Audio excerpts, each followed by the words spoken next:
The interrogation chamber aboard the Varkuth dread carrier was a place designed to break the will of any species that entered it. Its very walls seemed to feed on suffering, shifting in color with every scream they absorbed. The air itself was thick, humming with a psychic pressure that could crush minds. Countless warriors, from thousands of conquered worlds, had been dragged into this room. Not a single one had ever walked out.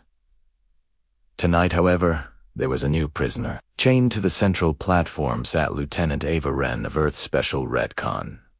Her face was a canvas of bruises, her lip was split, and one arm hung limp and useless from a fresh fracture. But her eyes, they told a different story. Cold, focused, and utterly unblinking. They were fixed on the alien warlord who towered over her. General Korvash was a fearsome sight, 8 feet tall, encased in spiked, biological armor. He leaned in so close that his acidic breath misted against her skin. "Human," he growled, his voice a low rumble that vibrated through the chamber. "Your species breaks easily. I will peel your mind apart, layer by layer, until you kneel." Ava's lips curved into a smile.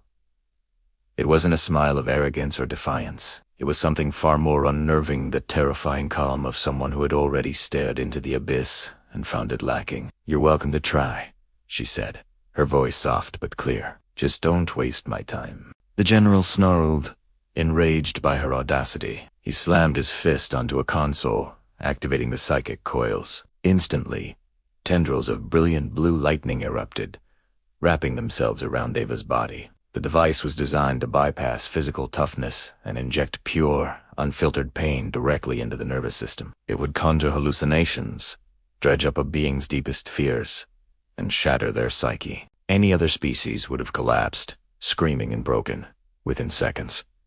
But Ava didn't collapse. She steadied her breathing, a slow, measured rhythm. In and out. She felt the searing agony and began to count each jolt, each shockwave of pain that coursed through her. As the torment tried to overwhelm her, she matched every wave of psychic agony with a memory of Earth, the feeling of cold rain on her face during a training run, the warmth of the sun on her skin after a long mission, the distant, comforting sound of her mother's voice, a memory she held like a shield. Humans weren't built to collapse under pressure. They were built to adapt. They were forged in a crucible of constant change and adversity. The general saw resilience and pushed the device harder. "Kneel!" he roared, his voice echoing as the chamber walls pulsed a deep, angry red. The psychic energy intensified, a maelstrom of mental torment. Ava lifted her head, the heavy chains rattling with the movement. Her voice, when she spoke, was like ice. "General, this is nothing."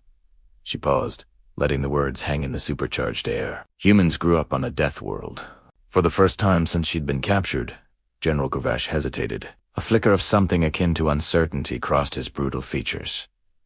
He had seen this look before. He had seen it on the battlefield, in the eyes of human soldiers just moments before they charged into impossible odds, into situations no sane creature would face. The human wasn't screaming.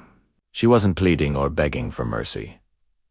She was enduring. Then, something completely unexpected happened. The psychic coils, which had been humming with a deadly, consistent energy, began to spark and sputter irregularly. Ava's heartbeat, which should have been erratic and panicked, was steady. It was a metronome of defiance in the heart of the storm. Every wave of torture she survived, every psychic assault she weathered and absorbed, wasn't just being endured. It was being fed back into the system. The chamber's technology was designed to break a mind, not to be broken by one. Her human resilience, her very biology, was incompatible with the Varkuth's methods. She was overloading the chamber, bit by bit.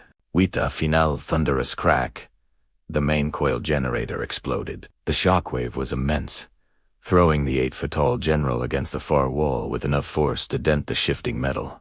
The energy backlash shattered Ava's chains, and she dropped to one knee, coughing up smoke, battered and bruised, but very much alive. Korvash struggled to his feet, his armor smoking, his rage absolute. "You, creature.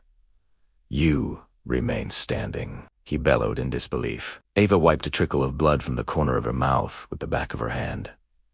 Then, with a groan of effort, she stood. "You kidnapped the wrong human," she said, her voice raw. And then she lunged. Despite her injuries, despite the exhaustion, she moved with the lethal, practiced precision of a lifelong warrior. A sharp strike to the ribs, a hard punch to the throat, a disabling kick to the knee. The general roared in pain and fury, swinging his massive, clawed hands. But Ava was already moving, sliding under the clumsy attack. She still held a shattered link of her chain, and with a final, desperate move, she jammed its jagged edge into a small gap in his armor, right over a power conduit. Electric fire erupted from the wound. Corvash stiffened, his entire body convulsing, and then he collapsed to the floor, twitching. Ava stepped over his fallen form without a second glance. She snatched his access key from his belt and slapped it against the panel by the door. With a hiss of hydraulics, the doors to the dread carrier's central spine slid open.